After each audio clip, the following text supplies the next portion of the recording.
Welcome back, everyone. It is now July 5th of 2023, and we are now just exiting July 4th, where Indy 5 didn't really garner as much as Disney and Lucasfilm anticipated. It's not looking good so far, and people out there like Kathleen Kennedy, Bob Iger, and others are really just dwelling over the box office returns for Indiana Jones: The Dial of Destiny, which, by the way, is a box office collapse as we are seeing it before our very own eyes, progressing each and every day that passes. This is Mike Zero. Subscribe if you're new and like this video to see future updates. I'm also on Twitter at Mike01. I thank you all so very much for the great and kind support. And let's get right into what's going on with Kathleen Kennedy and her view of the box office collapse of Indiana Jones 5. Now, we've talked about this, that Bob Iger and Kathy Kennedy are truly out of their minds. They have already lost their mind, still believing to this day that they are going to get that 1 billion worldwide mark, and they believe that everything is going to eventually unfold. Time will tell for them, and I think that they're just really trying to upsell this movie to get as many people into the theater seats. I don't believe, and I don't want to believe, that that's actually what they actually think is true, that this movie is going to make 1 billion worldwide, because there's no way it's happening. Look, we got just, 5 or 6 days to go until Mission Impossible Dead Reckoning Part 1 opens up in theaters on July 12th, technically the 11th, by the way, so a little bit shorter. But yeah, they've only got a short number of days before Mission Impossible crushes Indy 5 at the box office, and it's going to completely pause it, by the way. It's not going to make any money after that at all, period. It's going to really come to a big halt. But anyways, on top of this, with Kathy Kennedy and Bob Iger currently panicking over the Indy 5 box office results, recently Kennedy began to promote Indy 5 further by delivering the following to the fans and got defensive over the box office for the film. We here at Lucasfilm have always estimated that we would reach our 1 billion box office goal worldwide, and we have come to realize that we still have potential of hitting that goal. However, we have come to notice after analyzing everything carefully that our marketing strategy may have ran off course and played a role in a lower return rate than expected, and also due in part to fans who don't want to accept things like equality and diversity in our projects. It's easy to analyze that it's a combination of those two things that are contributing to the lower expected return. But we are embracing a higher return rate throughout this week. We remain very optimistic of hitting that 1 billion worldwide goal. We live in a world where we deal with toxic communities that support these franchises that can refuse to attend a film at the drop of a hat, and that can be very overwhelming and puts lots of pressure on our creators to know how to make a successful product.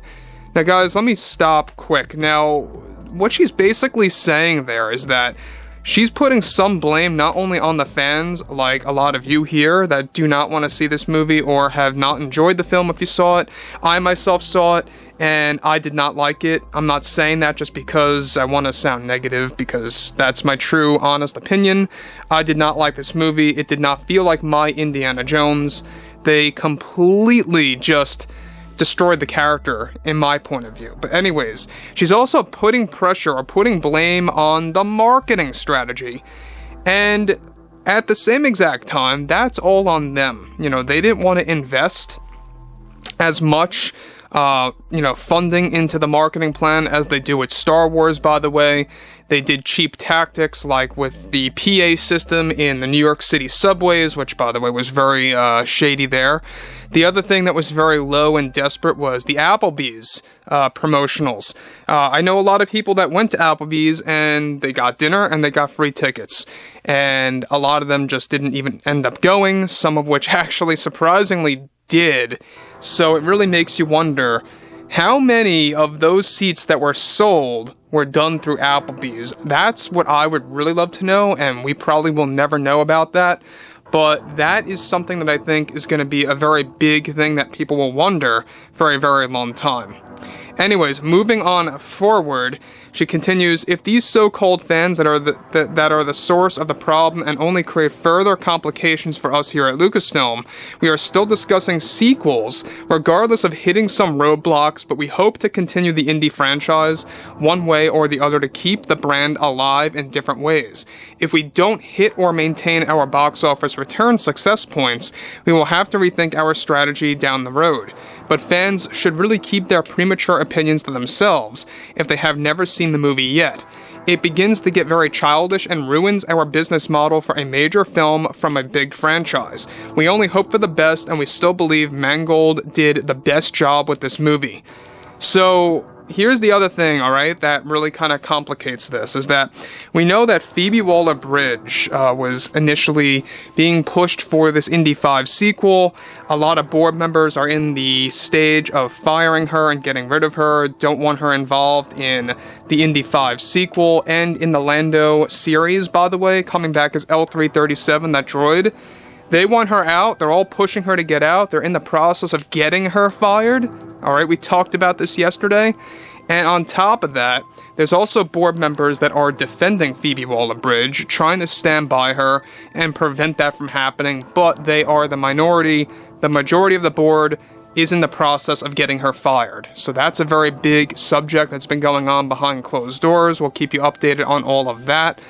And look, going by what happened with Indy 5's box office, I do not ever, not in a million years, ever see an Indy 5 sequel with Helena, portrayed by Phoebe Waller-Bridge, coming to light. Either if it's a movie or a TV show, I do not see it happening. And if it does, then that's just really being very petty by Kathleen Kennedy and or Lucasfilm/Disney, because they know that fans just do not want this character to be the main focus over Indiana Jones. And think about it this way too, if you're going to make an Indiana Jones 5 sequel, the brand or the marketing for that is going to be disastrous, because you can't call it Indiana Jones, period, because he's not going to be in it. What are you going to call it? Helena Shaw or The Adventures of Helena? A lot of regular people are going to be like, what is that? You know, then you watch it and it's like, oh, it's a continuation of Indiana Jones 5, okay? Nobody's going to care, and that's where things lead to get very complex. So that's why I keep saying we're not going to get an Indy 5 sequel, even though it is, yes, in development. Development many times doesn't mean much. It means that they're either talking about it, they're brainstorming, or it's getting closer to pre-production.